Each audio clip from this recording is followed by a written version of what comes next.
नमस्कार, हमारे खास कार्यक्रम में आपका स्वागत है। मैं हूं आपके साथ विजेंद्र। देश की सबसे बड़ी नक्सली घटनाओं में से एक झीरम घाटी नक्सली हमला, जिसकी 25 मई को 10वीं बरसी मनाई जाएगी।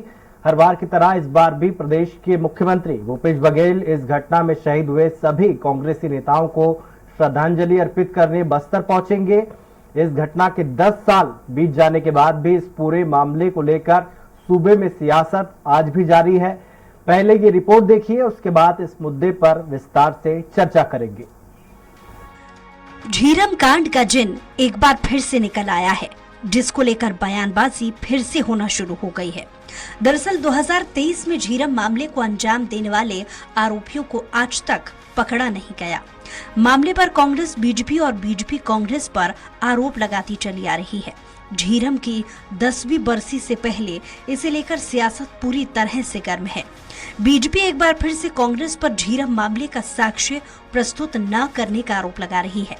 बीजेपी का कहना है कि अगर कांग्रेस के पास इसका सबूत है तो आखिरकार इन 4.5 सालों में कांग्रेस ने झीरम मामले को अंजाम देने वाले आरोपी को क्यों नहीं ढूंढा। देखिए, बड़े बड़े दावे भूपेश बघेल जी ने किए थे कि झीरम का सच मेरे जेब में है। 5.25 साल हो गए पर वो सच नहीं आया है। दुर्भाग्यजनक घटना थी। हमारे इतने नेताओं को हमने खोया, पर भूपेश बघेल जी ने जो कहा वो करना चाहिए। दूसरी ओर इस पूरे मामले पर प्रदेश के मुख्यमंत्री भूपेश बघेल ने अपने बयान में कहा कि भारतीय जनता पार्टी इस मामले पर ना ही जांच कर रही है और ना ही जांच हमें करने दे रही है। भूपेश बघेल ने बीजेपी पर आरोप लगाया कि साक्ष्य छुपाने का प्रयास किया जा रहा है। आखिरकार बीजेपी इतना डर क्यों रही है? एनआईए की जांच पर सवाल उठाते हुए मुख्यमंत्री भूपेश बघेल ने कहा कि जांच समिति का गठन राज्य सरकार ने किया, लेकिन इसकी रिपोर्ट राजभवन में सौंपी गई। बीजेपी क्या छुपाने का प्रयास कर रही है? ये नहीं है जो वहाँ जितने लोग थे जो जीवित बच के आ गए, आज तक के उनसे पूछताछ तक नहीं की, उसके बयान तक नहीं है, उसकी नहीं से बात करेंगे। ये नहीं है हमने कहा कि आप जांच पूरा कर दिए तो उसको हमको वापस दे दो। तो राज्य सरकार ने किया तो हाई कोर्ट चलते, सुप्रीम कोर्ट चलेगी। वो खुद जांच नहीं कर रही है और दूसरा जांच करने दे नहीं रहे हैं और तथ्य को छुपाने की कोशिश कर रहे हैं। आखिर इतना डर क्यों है भारतीय जनता पार्टी को? 2013 में हुई झीरम घाटी नक्सली हमले, इसमें बर्बरता पूर्वक कांग्रेस नेताओं सहित 32 सुरक्षा बलों की भी हत्या कर दी गई। सच्चाई तो यह है कि आज तक इस मामले का कोई साक्ष्य नहीं मिला है। आज भी सियासत की सुई जांच पर ही जाकर अटकी हुई है। देखने वाली बात होगी कि आखिरकार 10वीं बरसी के बाद इस पूरी घटना को अंजाम देने वाले आरोपियों को पकड़ने के लिए कितनी बरसियों का इंतजार करना होगा। रायपुर से स्वराज एक्सप्रेस के लिए हेमंत शर्मा की रिपोर्ट। तो इस मसले पर लगातार सियासत हो रही है। आपको बता दें, बीजेपी का कहना है कि 4.5 साल से ज्यादा का वक्त बीत चुका है, लेकिन अब तक कांग्रेस सरकार ने इस मामले में कोई कार्रवाई नहीं करी है, कोई जांच नहीं करी है। वहीं कांग्रेस का कहना है कि एनआईए जब इस मामले की जांच कर रही है तो उसे खुलासा करना चाहिए कि कौन लोग थे जिसके कहने पर इतनी बड़ी घटना को अंजाम दिया गया और नक्सलियों को कैसे टिप मिली कि सारे नेता बाय रोड वहां से जा रहे हैं। इस पर हमारे साथ चर्चा के लिए जुड़ गए हैं बीजेपी नेता परेश बाघ-बाहरा। परेश जी, आपका स्वागत है चर्चा में। मेरा सवाल आपसे यह है कि 4.25 साल हो गए हैं, अरुण साहब जी कह रहे हैं कांग्रेस सरकार को, केंद्र में आपकी सरकार है सर, और 9 साल से ज्यादा का वक्त होने वाला है। एनआईए सेंट्रल की एजेंसी है जो इस मामले की जांच कर रही है। अब तक एनआईए ने क्या किया है?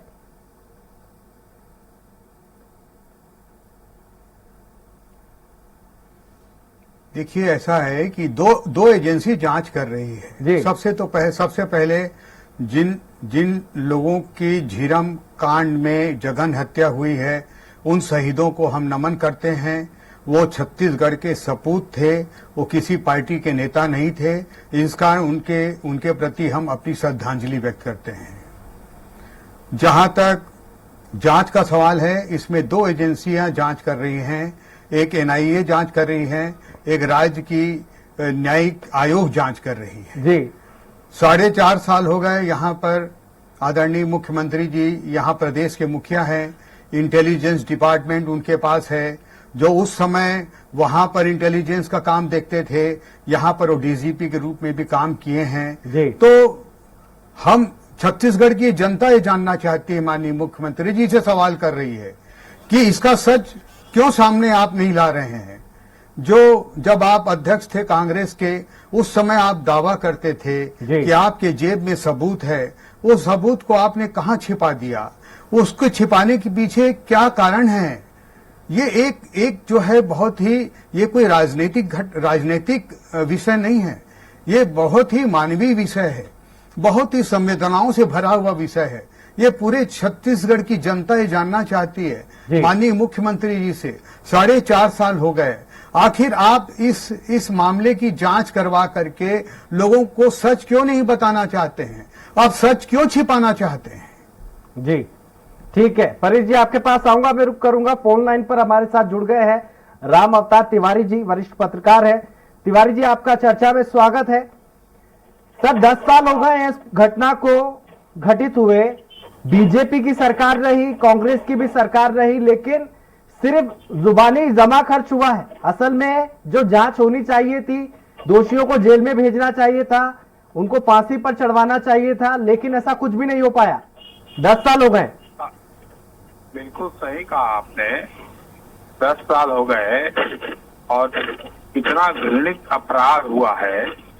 पूरे राजनीतिक के जो सार्वजनिक जीवन में जुड़े लोग थे जी, उनकी हत्या कर दी गई और ऐसे मामले में भी राजनीति हो रही है, तो इससे नक्सलियों का मनोबल बढ़ेगा। एक दूसरा ये कि आरोप प्रत्यारोप की राजनीति से इतने महत्वपूर्ण जांच जो है वो अटका हुआ है। इतनी सारी एजेंसियां इसमें काम कर रही हैं, वो सब एजेंसियों ने अभी तक जो सार्थक रिजल्ट लाकर अगर दोषियों को सजा दे देती जी, तो अपराधियों के हाथ कांपते और दोबारा इस तरह की घटनाएं नहीं होती। आज भी जो नक्सली क्षेत्रों में इस तरह की घटनाएं हो रही है और उनके खिलाफ कुछ ठोस कार्रवाई नहीं होती। हम ज्यादातर आत्मसमर्पण कर दे और समझौतावादी नीतियों में चलते हैं जी। इतने बड़े संसाधन वहां लगे हुए हैं, पुलिस फोर्स लगी है, उसके बावजूद भी इतनी सारे आजकल आधुनिक जांच पड़ताल के तरीके हो गए हैं, फिर भी झीरम मामले में अभी तक दोषियों को सजा नहीं होना, उन शहीद जो कांग्रेसी नेता थे उनके साथ न्याय नहीं हो पा रहा है जी।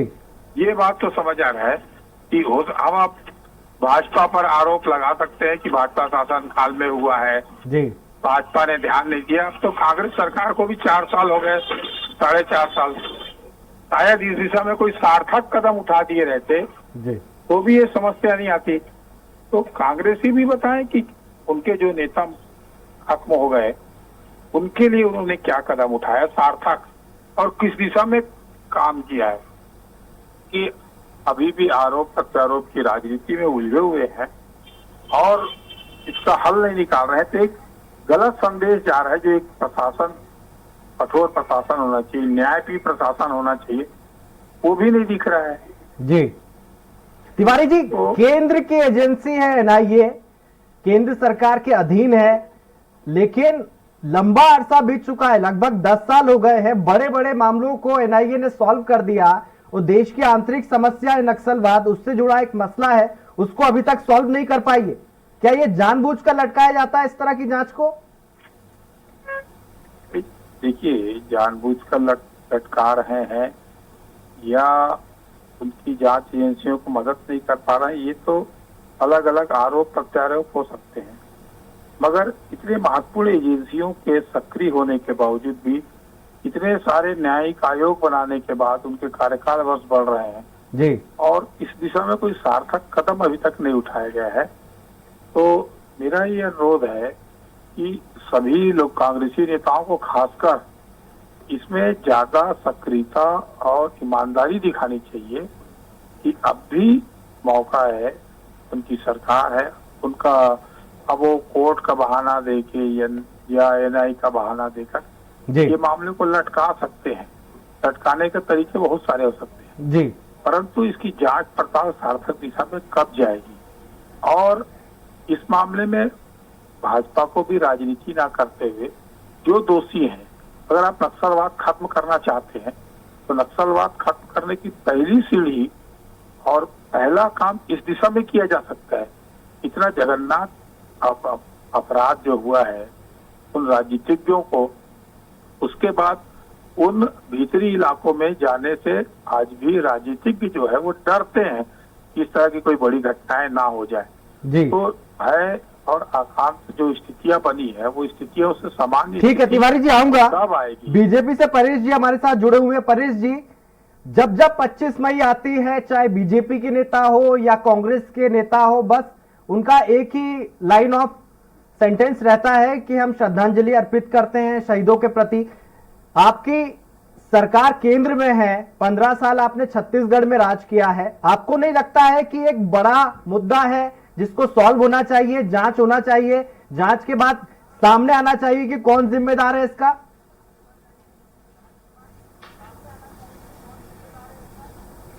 देखिए, जिस समय ये घटना घटी जी, और ये जो दर्दनाक घटना घटी इसका हमको बहुत दुख है, लेकिन जिस समय घटना घटी यहाँ भारतीय जनता पार्टी की सरकार थी। भारतीय जनता पार्टी ने इसी कारण से केंद्र में जब डॉक्टर मनमोहन सिंह जी प्रधानमंत्री थे जी, इसी कारण से एनआईए की जांच के लिए उन्होंने कहा, कांग्रेस वालों की मांग के आधार पर यह निर्णय लिया गया कि केंद्र में डॉक्टर मनमोहन सिंह जी की सरकार है, वो एनआईए उसकी जांच करेगी। उसके पीछे अगर भारतीय जनता पार्टी का कहीं पर भी मन में कुछ और विचार होता तो ऐसा क्यों करती है? वो यहीं की एक एजेंसी बना करके उस पे वो जांच कर सकती थी, लेकिन वो चाहती थी कि ये जो हमारे छत्तीसगढ़ के सपूतों की जघन्य हत्या हुई है, जो शहीद हुए हैं, उसमें दूध का दूध और पानी का पानी होना चाहिए और जो इसमें दोषी है उसको पकड़ा जाना चाहिए। इस कारण से कांग्रेस की मांग पर ही केंद्र में उस समय यूपीए की सरकार को वहां पर एनआईए को, जो उनकी एजेंसी थी, उनको ये जांच सौंपा गया था। अब 15 साल में डॉक्टर रमन सिंह जी की सरकार में वहां पर सड़कों का जाल बिछाया गया। आज वहां पर पुलिस फोर्स और अन्य फोर्स जाने की स्थिति बनी, पहले तो वहां कुछ नहीं था। दिग्विजय सिंह जी जब यहां पर मुख्यमंत्री थे अविभाजित मध्य प्रदेश के, उस समय उनके परिवहन मंत्री लिखीराम कांवरे को उनके घर से निकालकर चौराहे पे नक्सलियों ने उनकी हत्या कर दी। आज भीमा मंडावी जी शहीद हो गए।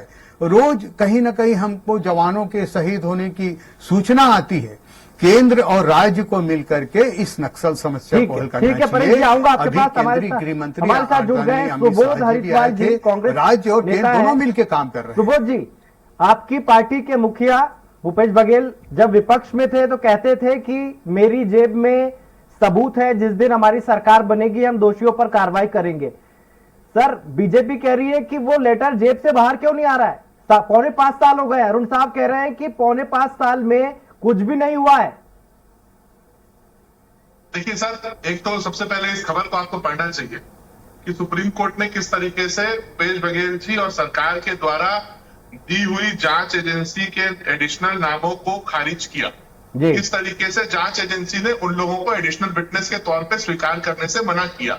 यही तो कागज थे ना। उन कागज को अगर जांच एजेंसी जो केंद्र सरकार के अधीन, परेश जी कह रहे थे कि वो मनमोहन सिंह जी की सरकार थी, 4 महीने 5 महीने बाद तो आपकी सरकार आ गई थी। 5 महीने में झीरम जैसी घटनाओं की जांच पूरी नहीं होती है। और केंद्र सरकार कैसे अपने अधीन एजेंसियों को संचालित करती है, ये देश से छुपा हुआ नहीं है। इसके अलावा भी सर, मैं आपको कुछ बताना चाहता हूँ, ये बीजेपी के लैक ऑफ इंटेलिजेंस का नतीजा नहीं था, ये इनके इंटेलिजेंट पार्ट ऑफ इंटेलिजेंस का नतीजा था। भारतीय जनता पार्टी की विकास यात्रा उसी रास्ते से निकलती है और 4400 जवान उसे डिप्लॉय किए जाते हैं, 200 रोड ओपनिंग पार्टीज डिप्लॉय की जाती हैं और डॉक्टर रमन सिंह आराम से सुरक्षित उस जगह से निकल जाते हैं। धमकी उन्हें भी मिली थी। वहीं कांग्रेस की जब यात्रा निकलती है, प्रदेश के सबसे बड़े नेता, कांग्रेस के शीर्षतम नेता उसमें होते हैं, नंद कुमार पटेल जी, विद्याचरण शुक्ला जी, महेंद्र कर्मा जी जैसे नेता उसमें होते हैं। और उस यात्रा को रोड ओपनिंग पार्टी भी नहीं दी जाती, सुरक्षा भी नहीं दी जाती और उसके बाद जब हमला होता है तो जिम्मेदारी भी नहीं ली जाती। तो अगर ऐसी परिस्थिति में हम अगर आरोप ना लगाए तो हम क्या करें? अगर हमें आरोप लगाने का भी अधिकार नहीं, हमने अपने घर के लोगों को खोया है, हमने अपने पूर्वजों को खोया, हमारी कांग्रेस पार्टी की एक पूरी की पूरी लीडरशिप इसमें चली गई। आप कह रहे हैं 10 साल में सिर्फ श्रद्धांजलि दे रहे हैं, हम लड़ाई लड़ रहे हैं 10 साल से, केंद्र सरकार से गुहार कर रहे हैं कि उसकी रिपोर्ट को सार्वजनिक कर दी जाए। उस रिपोर्ट को जब सार्वजनिक करने का मौका आता है तो केंद्र सरकार के लोग, वो एजेंसी जाकर के सीधा गवर्नर को रिपोर्ट देती है, क्यों नहीं राज्य सरकार के सामने रिपोर्ट देती, क्यों नहीं उस रिपोर्ट को सार्वजनिक करने का काम करती है? तो अगर इस तरीके से काम किया जाएगा जो किसी ना किसी द्वेषपूर्ण रवैये से दिखेगा, साफ साफ द्वेषपूर्ण रवैया है, तो हम क्यों ना आरोप लगाए? हमने हर बार हमने जांच कमेटी की भी इसमें गठित की, वो भी रिजेक्ट कर दी गई। हमने इसमें एडिशनल विटनेस के लिए भी कहा, वो भी रिजेक्ट कर दिए गए। तो अगर रिजेक्ट करते जाएगी केंद्र सुप्रीम कोर्ट से ऊपर, तो इस देश में कुछ नहीं है। पर सुबोध भाई, आपकी पार्टी की सरकार है, कवासी लखमा जी आबकारी मंत्री हैं, वो जो इस घटना के चश्मदीद हैं, वो क्यों नहीं बताते हैं सच क्या है? उन्होंने जांच एजेंसी के सामने सारा सच बता दिया है। क्या आपको नहीं लगता कवासी लखमा जी ने जांच एजेंसी के सामने सच बताया होगा? एक जिम्मेदार व्यक्ति हैं, प्रदेश के कैबिनेट मंत्री हैं, उन्होंने अपना सच बताया है। जांच एजेंसी क्यों नहीं सार्वजनिक कर देती किसने क्या कहा? जांच एजेंसी ये क्यों नहीं बता देती कि इंटेलिजेंस डिपार्टमेंट उस दिन क्या कर रहा था? जांच एजेंसी ये क्यों नहीं बता देती कि हाँ, हमने कांग्रेस के नेताओं को रोका था? क्या अगर राज्य सरकार की तरफ से कोई व्यक्ति आकर के माननीय विद्याचरण शुक्ला जी या माननीय नंद कुमार पटेल जी से बात करता कि आगे खतरा है, आपको नहीं जाना चाहिए, तो क्या वो लोग निकलते वहां से? कौन अपनी जान को दांव में लगाकर निकलता? और अगर वो निकल रहे थे तो वो सुरक्षा जवान कहां थे जो डॉक्टर रमन सिंह की विकास यात्रा में 1 हफ्ते पहले लगाए गए थे? क्यों नहीं कांग्रेस में लगाए गए? कांग्रेस के नेताओं की यही हैसियत थी डॉक्टर रमन सिंह की नजर में? ठीक है, तो भाई इस पे जवाब लेते हैं। परेश भाई, उन्होंने कहा है कि रिपोर्ट राज्यपाल को सौंपने का क्या तर्क है? मुख्यमंत्री को सौंपना चाहिए। रमन सिंह के हाथ खून से रंगे हुए हैं, ये याद रखिएगा। जी परेश भाई, रिपोर्ट राज्यपाल को सौंपने का क्या औचित्य है? देखिए, जी हाँ, देखो, जो जस्टिस प्रशांत मिश्रा जी का जो न्यायिक जांच आयोग बना था, उन्होंने जो अपनी रिपोर्ट सौंपी है, वो संविधान के अंतर्गत, नियम कानून के अंतर्गत प्रदेश के सबसे बड़े संवैधानिक मुखिया के हाथ में सौंपी है। जी। ये आरोप लगा रहे थे कि सुप्रीम कोर्ट ने भी इनके बातों को संज्ञान नहीं लिया, मतलब सुप्रीम कोर्ट के ऊपर भी आरोप लगा रहे हैं कि वो केंद्र सरकार तो मुख्यमंत्री के पास होती है, रिपोर्ट तो उनको सौंपी जानी चाहिए। यही तो कांग्रेस का प्रॉब्लम है, यही तो कांग्रेस का प्रॉब्लम है। ये यहाँ के जितनी भी संवैधानिक संस्थाएं हैं, उनके खिलाफ ये आरोप लगाते रहते हैं लगातार, और ये इस मामले को लगातार पेंडिंग रखे हुए हैं। इनका जो न्यायिक, मेरे को आपने शायद बात करने के लिए बोला है, मेरे से सवाल किया है, मुझे अपनी बात कहने दें जी आदरणीय परेश भाई। तो जब यहाँ पर इनका जो न्यायिक आयोग बना है प्रशांत मिश्रा जी के बाद, एक्सटेंडेड जो न्यायिक आयोग बना है, उस एकल पीठ को बढ़ा करके उसका विस्तार किया गया है। वो न्यायिक आयोग अभी तक इस रिपोर्ट अपना जांच की रिपोर्ट पेश क्यों नहीं करती है? हम मुख्यमंत्री जी से निवेदन करना चाहते हैं, इस न्यायिक जांच आयोग से निवेदन करना चाहते हैं कि ये सारी चीजें जो हैं सामने लाएं। ये जो हरिद्वाल जी जो आरोप लगा रहे हैं, क्या सच है क्या झूठ है, ये जांच की रिपोर्ट से पता चल जाएगा। और आपके इतने बड़े बड़े वकील हैं, अब अपने व्यक्तिगत मामले में जहां जहां आप भ्रष्टाचार करके घिर रहे हैं, उसमें बड़े बड़े वकील को ला करके आप खड़े करते हैं, और इस मामले में आप किसी प्रकार का आपका इस बारे में कोई गंभीर प्रयास ही नहीं चल रहा है। जी ठीक है, मैं तिवारी जी के पास आऊंगा। तिवारी जी, बीजेपी हो या कांग्रेस, सब अपने अपने तरीके से झीरम घाटी कांड को इस्तेमाल करते हैं राजनीति के तौर पर, लेकिन बड़ा सवाल यह है कि लीडरशिप कांग्रेस की खत्म हुई, कांग्रेस की सरकार है, कांग्रेस को ज्यादा संजीदा होना चाहिए। तिवारी जी।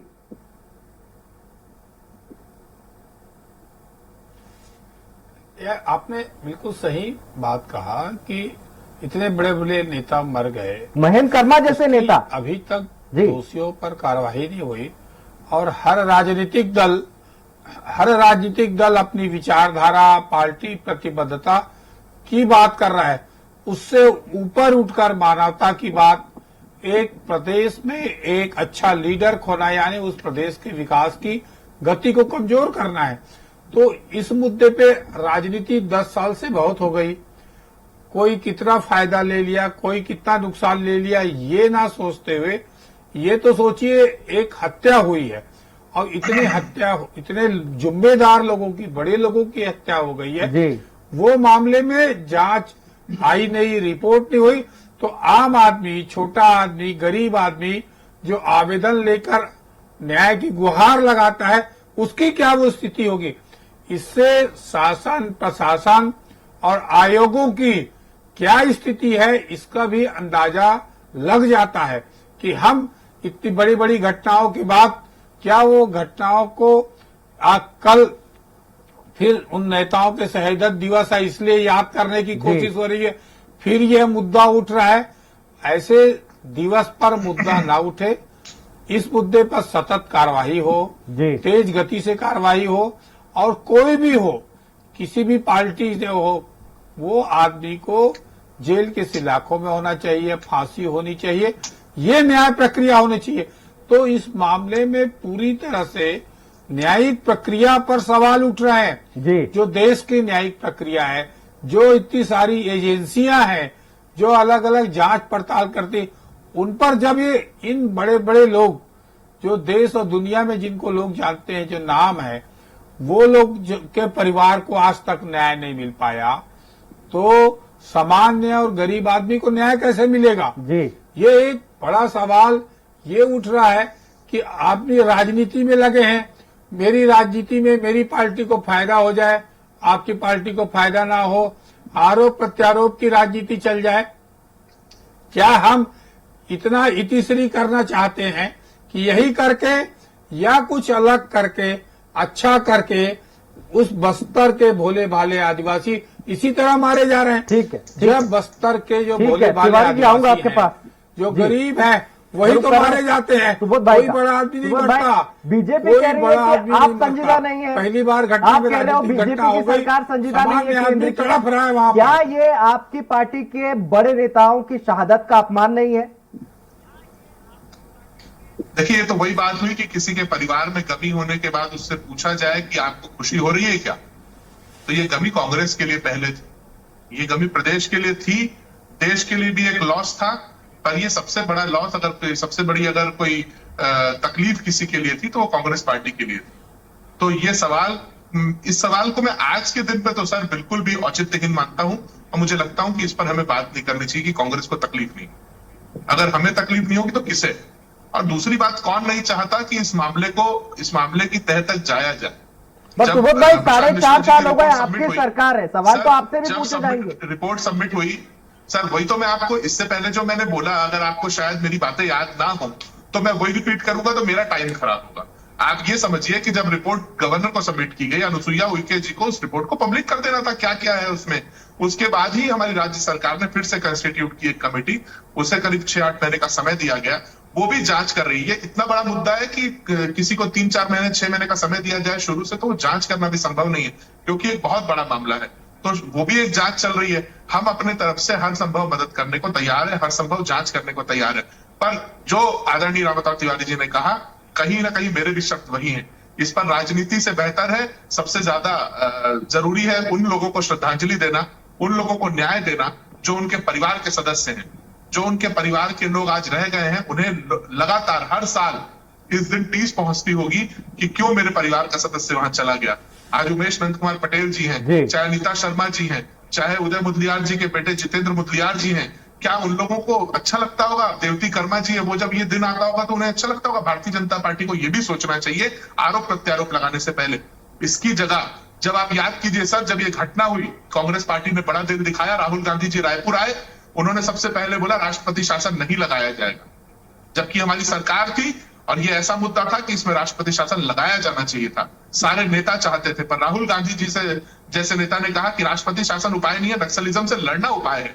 हमने लड़ने का ठाना, हमने राज्य सरकार के साथ कंधे से कंधा मिलाकर के लड़ने का ठाना, पर डॉक्टर रमन सिंह के साथ ये सिंपैथी वाली भावना कभी नहीं रही, और उनके हाथ झीरम घाटी के शहीदों के खून से रंगे हुए हैं। ये सच है, और ये सच ही उनके जीवन के साथ रहेगा हमेशा। जी परेश भाई, राम राज्य था 15 साल, रमन सिंह ने एक कार्यक्रम में कहा कि मैं सीएम था तो छत्तीसगढ़ में राम राज्य था। अगर ऐसा कांड आपकी सरकार के रहते हुआ है, तो क्या ये आपकी विफलता नहीं है? आप रामराज कैसे कह सकते हैं?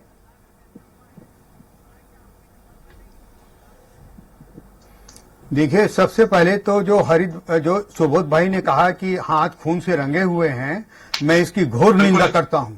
और इस प्रकार के जो शब्द उनको बोलना नहीं चाहिए। अगर उनके पास कोई सबूत है तो जा करके पेश करें, कोर्ट में जाएं और जा करके पेश करें। अगर उनके पास इस बात के सबूत हैं तो जेब में सबूत लेके घूम रहे हैं, आप बोलते हैं हम खून से रंगे हुए हैं, तो सबूत पेश कीजिए।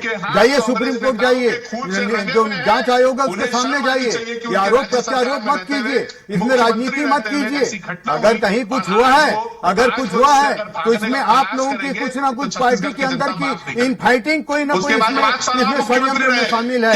इस प्रकार की बातें कहीं पर भी किसी के ऊपर बिना समझे दोष लगाना बिल्कुल गलत है। मैं यहाँ के प्रदेश के मुखिया से पूछना चाहता हूँ कि 4.5 साल हो गए आपको, आपने अभी तक झीरम के सच को सामने क्यों नहीं लाया? उसके पीछे क्या कारण है? उसके पीछे क्या षड्यंत्र है? आप उनके ऊपर क्या न्याय क्यों नहीं दिया? मैं आपसे पूछना चाहता हूँ। आप इस तरीके से कुछ भी बेबुनियाद आप आरोप लगाएंगे, खून से हाथ सने हुए हैं, ऐसा हुआ है। जब आप लोग जांच से घिरते हैं, भ्रष्टाचार के आरोप से गिरते हैं, तो आप इस तरह की बात यहाँ पर कहते हैं। मैं इसकी घोर निंदा करता हूँ। जब तक डॉक्टर रमन सिंह ये स्वीकार नहीं कर लेते कि उनके नेग्लिजेंस के कारण, उनकी सरकार की गलतियों के कारण, उनके इंटेलिजेंस वो तो कीजिए, आप स्वीकार कीजिए, जाके एफिडेविट कीजिए, अपने वकील को खड़ा कीजिए। बोलने से नहीं होता, पॉलिटिकल बात मत कीजिए। न्यायिक प्रक्रिया है, इसमें न्यायिक प्रक्रिया से होके गुजरिए।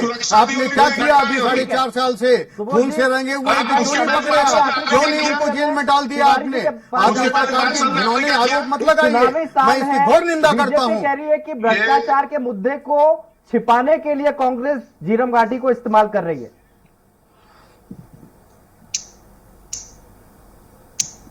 नहीं, ये बहुत बड़ा मुद्दा है, लोगों की भावनाओं से जुड़ा मुद्दा है। भ्रष्टाचार तो सतत प्रक्रिया चलती रहती है। सरकार जिसकी आई वो अपने मौका छक्का मारते रहता है। इस प्रक्रिया से ये होनी चाहिए कि बस्तर में जो अभी भी घटनाएं हो रही है, अभी भी लोग मारे जा रहे हैं, उन निरीह लोग मारे जा रहे हैं, तो इसका संदेश जो है वो गलत जा रहा है। दोनों राजनीतिक दलों को कोशिश करनी चाहिए कि इतने दिन हो गए और नक्सली किसी के नहीं है। जिन नक्सलियों को राजनीतिक दल अपने फायदे के लिए, वोट की राजनीति के लिए बोल रहे हैं, बता रहे हैं और कर रहे हैं, वो किसको बचाने की कोशिश कर रहे हैं? जो निरीह लोगों को मारते हैं। बहुत बहुत शुक्रिया आपका, बहुत बहुत शुक्रिया परेश भाई, आपका बहुत बहुत शुक्रिया। राम अवतार तिवारी जी, आपका बहुत बहुत शुक्रिया चर्चा में भाग लेने के लिए। झीरम घाटी कांड हमारे लोकतंत्र पर वो बदनुमा दाग है जिसे सियासत में अपने अपने तरीके से राजनीतिक दल भुनाते रहे हैं। ये शहीदों की शहादत का अपमान है। केंद्र सरकार हो या राज्य सरकार, दोनों को सच को सामने लाना चाहिए ताकि इस मसले पर होने वाली सियासत को हमेशा हमेशा के लिए खत्म किया जा सके। चर्चा में इतना ही। आप देखते रहिए स्वराज एक्सप्रेस। नमस्कार।